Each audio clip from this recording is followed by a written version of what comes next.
Last thing here, Survivor Series predictions for Saturday.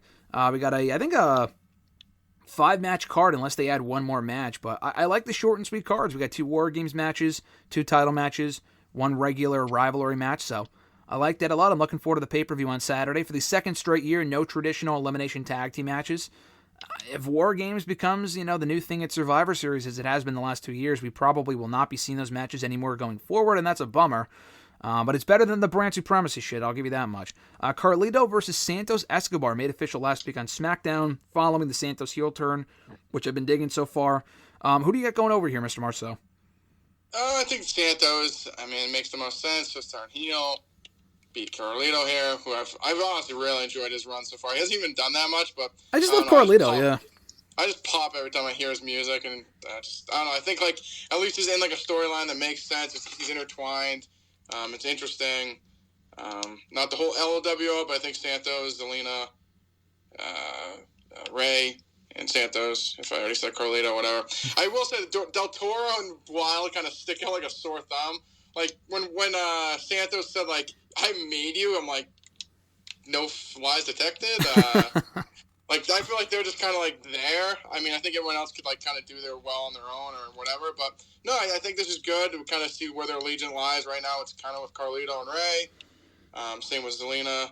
But we'll see. But no, booking 101, I think you have to have Santos win here. I agree. I think there's a lot of potential with this program, though. In that Dragon Lee can get involved. Do Del Toro and Wild turn? Do you get the former Los Lotharios involved? I know that was the rumor, and we were talking about that. Do Angel and Humberto join? Yeah, I think that's also very possible. I think they won last night on NXT on Tuesday night, but I don't know if they're winning the tag titles next week. So very possible they join in on the storyline.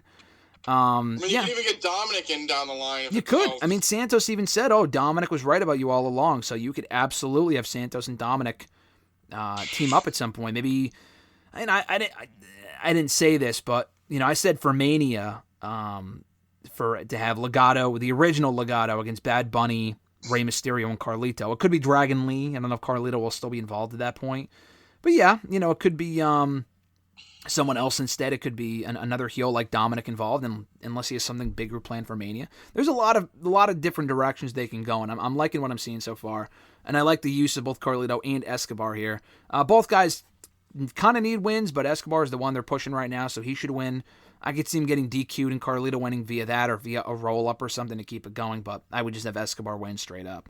Gunther and The Miz for the Intercontinental Championship. I think it's pretty safe to say Gunther is retaining here, right? Yeah, I would have Gunther win here. I mean, I like what they're doing with him and Miz. Yeah. The whole Imperium thing's interesting too. It's kind of like a background player, like the whole Vinci, Kaiser kind of, I don't even know, tension, kerfluffle. I'm not quite sure. But no, I think Gunther wins here. I mean, like I said, I like what they did. The whole Miz TV thing on Raw was pretty good. But I mean, I don't think Miz is being good there, so we got a Gunther retain. Yeah, no, I agree. I thought the promo segment they had on Raw, Gunther and Miz, was great. So I'm actually kind of looking forward to the matchup. I think they can have a really good match. Rhea Ripley and Zoe Stark is probably even more predictable for the Women's World Championship. The belt's kind of been just non-existent. I'm looking forward to the match. I think it will be a good match. I don't know if the crowd will, I know they're in Chicago, will care or react to it as well because Stark's a heel. But I think it's safe to say Rhea walks out still champion ahead of that inevitable encounter with Becky Lynch over that championship. Yeah, I mean, I think this is pretty predictable, like you said. I think Rhea wins. I mean, I like how they have kind of alluded. They did on Raw. It's always all your kind of focus is in Judgment Day business. You're not even worried about me. Kind of I don't know, give you a little doubt. I mean, I don't think there's any chance she loses here, but I think at least they're kind of trying to, I don't know, tease it a little bit. I mean, it's always nice. They're not just kind of give it away. That's just foregone conclusion. But I think Rhea wins here. I like Starks, like you said. Is she heel? Is she face? I think she's kind of more heel. I don't know. They really haven't defined her. I think she's done well in the main roster. She's probably been one of the better call-ups lately.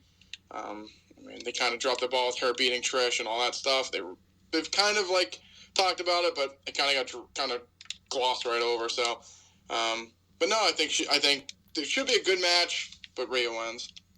I think so as well. Women's WarGames match, Bianca Belair, Charlotte Flair, Shotzi, and Becky Lynch, Raw Superstar. Not a fan of that, but we already talked about that last week, why I wouldn't like that, but they're doing it against all of Damage Control, Bayley, Io Sky, Kairi Sane, and Asuka.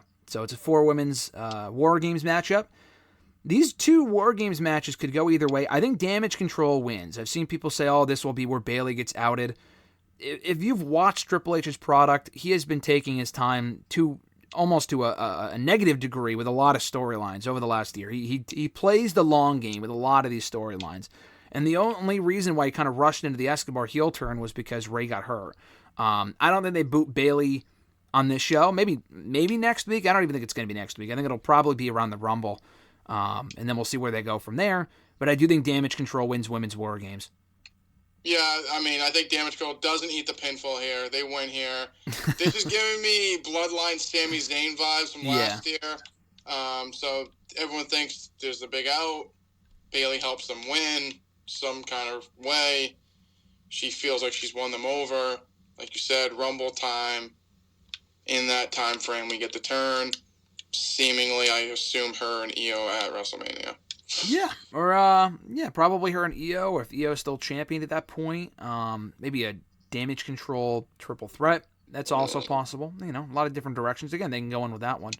And then the main event, just like that, Cody Rhodes, Seth Rollins, Jey Uso, Sami Zayn, and their partner Randy Orton, as we all expected, taking on the Judgment Day and Drew McIntyre in a men's WarGames matchup. Who you got going over, and your thoughts on Randy Orton being made official as the final 5th man of the men's WarGames babyface team? Oh, I love it. Can't wait for Randy to come back. Can't wait to hear voices. I feel like he's been missed on WWE TV.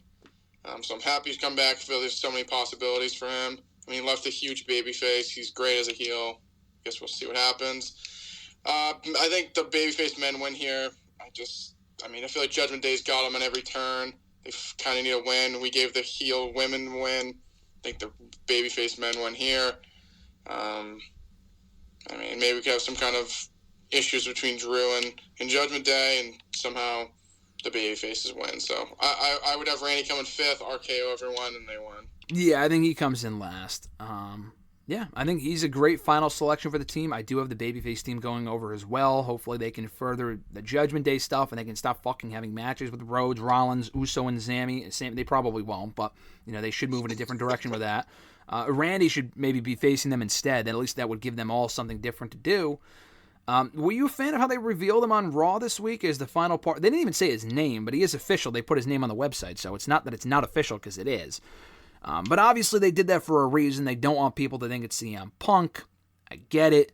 They didn't want to do the big mystery man in the matchup, but I guess they also didn't want to waste his pop in fucking wherever they were on Raw on Monday, even though they seemed like a pretty good crowd. And they wanted him there. They were chanting his name by the end of the segment. So, I don't know. I wish he could have come out and laid everyone out, but I also can't blame them for doing what they did and leaving you looking forward to seeing him for the first time at Survivor Series, for the first time in a year and a half. Yeah, like you said, I think it's like kind of a mixed bag. I think if they said his name, like you said, it kind of like ruined the pop. Like the fucking subtle but not subtle hints. Like, I mean, everyone knew it was Randy, and then they put the graphic up, like you said. I don't know if you noticed this, but I saw this someone point out, like, I think my favorite part of the whole thing was, like, him basically, like, saying it was going to be Randy and Jay just looking fucking dejected. Like, oh, yeah. Fuck. Yeah. Like, that whole story arc with Jay has been just amazing. That people just don't even realize, like, he's like, fuck, we literally screwed this guy. Like, yeah, he's, like, he injured him. Like, trying to be a good guy, and then he's just, like, his past is, like, just keeps screwing him over. And, like you said, like, last time Randy was in, he was getting beat up by the fucking bloodline. So, I don't know. I think it's great. I think it's kind of like an great story. I mean, Jay's super over. I need a Yeet shirt. I might have to use GSM's gift card he got me for my birthday for a nice Yeet shirt. I need one of those. There you go. No, I think it's good. I love Randy. Like I said, I think there's so many possibilities. We saw him as a babyface when he left. I think he can come back as a heel down the line. Him and Cody. I mean, him and Jay. Him and, I don't know, just give me everything. No, I agree. With Randy. I mean, I feel like we're saying like 10 years ago, Randy won't get off my TV, but, I mean, he's been amazing. No, seriously. Even before he left, he was great. The RK Bro stuff was very entertaining. Are they going to hire a Riddle back now that Randy's back? Oh, God, no. He just cut his hair, I saw the other day. Jesus, bro. Guy's doing like fucking OnlyFans now. No, I think he won't be coming back anytime soon. But no, I'm excited for Randy to be back. His first time kind of being on his own, it seems like, his non-RK Bro stuff. That went back to 2021. So, like, for the first real Randy Orton on his own since the Bray Wyatt Fiend feud in early 2021, which was terrible. So, a renewed Randy Orton is going to be exciting to see. I'm looking forward to it. And yeah, no, I think it'll be a fun match, and I'm looking forward to seeing him back for the first time in about a year and a half, and hopefully he can have some new names to work with, like from the Judgment Day to Gunther and everyone else on Raw. It is funny though, just thinking you talked about Jey Uso's arc, like he's feuding with Drew McIntyre right now. They just did that match on Raw this week. He could have some, run-ins with Randy Orton coming out of Survivor Series. But we're supposed to believe, which I guess makes sense from a storyline standpoint, but it's such a fucking step down, that the end game to all of this is a WrestleMania match with Jimmy Uso, who has not been protected at all. Like, you know what I mean? Like, it's not even close. They've broken up, and Jimmy's still with the Bloodline, but he's clearly their whipping boy. He's just the fucking punching bag for the group. Meanwhile, Jay's become a massive babyface on Raw, and it's really paid off. That was a risk. They broke up that team, and it's paid off, because he's a big babyface right now. Like, it's not even a match I'm looking forward to at this point. It would be first time ever, sure, and they want to do the match. But that doesn't feel like that honestly kind of feels like a waste of Jey Uso. I just feel like even Solo and Jay would make more sense. He's already beaten, but Jimmy and Jay, like, that doesn't feel like an attraction right now because Jimmy's just such an afterthought at the moment, Yeah, maybe it's somewhere like Jay gets a title match against Gunther, and then Jimmy costs them, and they kind of rolls them together again. Yeah, they can heat it back up. There's really no connection right now. He did cost them the tag belts, didn't he? Him and Cody? Yeah, no, they can. I'm not saying they can't heat it back up. I'm just saying as far as Jimmy just isn't protected enough to be entertaining. Like, it's not like they have to do something, because right now he's just like the whipping boy. At least Jay's like over as a huge babyface on Raw. Jimmy's just like, he's just an afterthought on his own. He's just a guy that's associated with the Bloodline at this point. Seriously, he's just not. Like, he's over just because he's with the Bloodline, but like, I feel like they wanted to probably try to break him off, but then they're like, fuck, no one could care of two shits about him without the Judgment Day. Like I said, I'd rather see Solo as Jay at this point. Yeah, no, Solo Jay works. I think that's pretty evident. Brother versus brother, right? What'd you say? It's brother versus brother, just not the right one. I guess it's supposed to sell itself. I don't know. And last thing, I'm saying like brother versus brother, like Solo versus Jay. They're brothers. Oh, yeah, listen, that would still work. I know we already beat him clean before SummerSlam, but maybe we're just supposed to forget about that. I would take that over him and Jimmy. I just feel like him and Jimmy, I know it's a first time ever match. Cool, but like, no one cares about Jimmy right now. He's entertaining, but he's not Jey Uso's like a fucking, not a main event guy, but he's clearly almost main event. He's main event Jey Uso, bro. I know, but I'm just saying he's much closer to a world title than Jimmy is to like a fucking mid-card title. If that makes sense? Easily. Jay's so over, and Jimmy's just, like I said, I feel like they tried to like break him off on his own, and they didn't help though. Like, he like immediately got beat up by Cena, and like he didn't win against AJ, and it was just so weird. Then they put him right in the back of the Bloodline, and he's just like legitimately like a lackey. Has he won the single match? Again. He's lost to LA Knight, he lost the tag match to Cena, he lost to AJ Styles. Actually, he might have beaten AJ, but I think he beat maybe Carl Anderson. Maybe? Like, has he really? He beat Carl Anderson. That's it. They need to have him beat like Roman Reigns in the next couple months if they want to make me care about. That's not going to happen. But they want to make me care about him and Jay. Like, I love Jay, and I think the match will be fine. But it honestly feels like a waste of Jey Uso. Like I said, Jay's facing Drew right now, and Randy, like main event guys, the Judgment Day, or main event people too on Raw. But like Jimmy, like that's at this point that's a Raw match to me. That's not a WrestleMania match. But maybe I'll feel differently in March. Who knows? Yeah, we'll see. No CM Punk on Saturday, right? I can't wait for him to come out and face Shinsuke. You don't think it's a double swerve where they're saying, listen, he's not coming, and then he shows up anyway? I legitimately, seriously don't think he'll be there just because they did the Randy Orton thing on purpose, and I also don't think they want to dwindle the Randy pop by having two people show up on the same show in the same circumstance. I know All Out did that, AEW did that with Danielson and Cole a couple years ago. WWE just doesn't do that.